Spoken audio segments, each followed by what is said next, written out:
There are cities that rose to power through conquest, others through discovery. Amsterdam did neither. It built itself on water that wanted to reclaim the land, on trade routes no empire could fully control, and on a kind of wealth that didn't announce itself with marble monuments. By the 1700s, this was a city that had already changed the world, quietly, efficiently, and with a precision that still shapes how we think about money, risk, and global commerce. What you're about to see has been reconstructed using historical records, architectural surveys, paintings from the era, and artificial intelligence trained on thousands of period images. This isn't speculation. It's as close as we can come to standing in a place that no longer exists in this form. At a moment when the future was being invented in narrow houses along impossibly busy canals. The Amstel River is where most journeys into Amsterdam began. Approaching from the south, you'd see the city before you heard it. A low silhouette of stepped gables and church spires rising from flatland that seemed to barely hold itself above the water. Then the sounds arrived. The creak of wooden hulls, the splash of oars, the voices of bargemen calling in Dutch, French, Portuguese, Yiddish. The river was crowded with vessels of every size. Flat-bottomed barges stacked with timber, smaller boats piled with vegetables, the occasional grand merchant ship waiting for a berth. If you stood here today, you'd find a city of glass and steel. In 1700, you'd find wood, brick, and constant motion. The river didn't just lead into Amsterdam. It was Amsterdam, commerce made liquid, flowing inward from every direction. Once inside the canal ring, the city revealed itself in layers. The streets were narrow, often barely wide enough for two carts to pass. Cobblestones worn smooth by decades of foot traffic. Buildings leaned slightly, their wooden supports settling into soft ground. Everywhere, there were people. Merchants in dark wool and white linen collars. Dock workers hauling crates. Women carrying baskets of bread and fish. Children darting between legs and wheels. The air smelled of wet stone, salt, tar, and something faintly sweet. Roasting coffee, maybe, or the spices being unloaded a street away. This wasn't the cleanest city in Europe, but it was alive in a way few others were. And beneath the everyday chaos, you could sense something else. Tension. The kind that comes when a place has risen too fast, built too much, and now wonders how long the foundation will hold.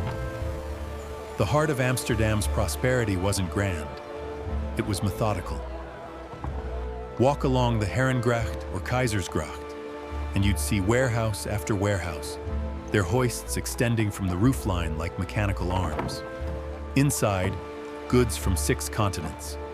Brazilian sugar, Japanese lacquerware, Indian cotton, African ivory, Indonesian nutmeg. The Dutch East India Company, the VOC, operated from an enormous complex to the east, coordinating a trade network that spanned half the planet.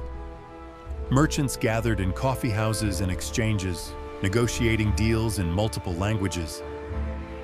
The genius of Amsterdam wasn't just that it traded. It was that it had turned trade into a science.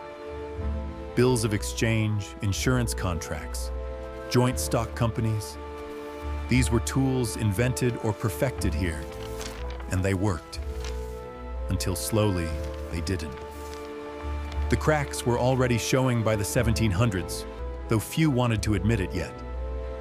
Wealth in Amsterdam didn't shout. It whispered from behind tall windows. The canal houses of the merchant elite were narrow but deep, 4 or 5 stories of restrained elegance. Brick facades, symmetrical windows, perhaps a carved sandstone entrance, but nothing ostentatious. Inside, though, the story changed. Paintings by Rembrandt's successors, porcelain from China, mahogany furniture, rooms lined with books in Latin, French, and Greek. These families didn't just make money. They cultivated taste, knowledge, and influence. Walk 10 minutes in any direction, and the city transformed. Narrow alleys where laborers lived 6 to a room. Courtyards crowded with laundry lines and screaming children. The same city, 2 entirely different experiences of it. This was the bargain Amsterdam had made with itself. Extraordinary wealth for some, grinding routine for many, and a fragile peace that depended on everyone staying in motion. The Beurs van Hendrik de Keyser, Amsterdam's stock exchange, sat like a temple to calculation.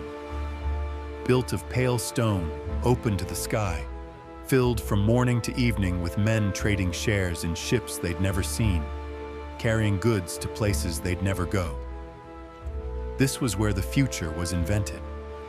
Not in battles or cathedrals, but in the buying and selling of risk itself. Nearby stood the Westerkerk, its tower the tallest point in the city, a reminder that even in a place obsessed with profit, belief still mattered, or at least the appearance of it. Inside, the pews were divided by class. Wealthy merchants near the front, laborers in the back. Order, hierarchy, control. These institutions didn't just serve Amsterdam, they were Amsterdam, the infrastructure of a society that had learned to organize human ambition with almost mechanical precision.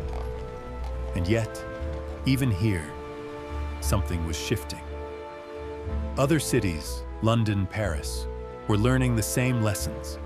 The advantage wouldn't last forever, but not everyone thrived. In the Jordan district, families lived in conditions that would shock even the poorest quarters of modern Amsterdam. Disease moved quickly through crowded housing. Winters were brutal for those who couldn't afford fuel. The orphanages were full. The hospitals overwhelmed. There was charity, yes. Almshouses funded by wealthy donors, but it was never enough. And then there were those who simply fell through. Sailors who lost a limb and couldn't work. Widows with no family. The city's success depended on constant movement, constant trade, constant growth. If you couldn't keep pace, Amsterdam had little use for you. This wasn't cruelty exactly. It was indifference. The machine kept running. You either fed it or were forgotten by it. Stand at the edge of the IJ harbor as evening falls. The light is soft, golden, the kind Dutch painters spent lifetimes trying to capture. Ships rock gently at anchor. The water reflects a sky streaked with orange and gray. In this moment, Amsterdam feels eternal, as if it will always be the center of something important. But history had other plans.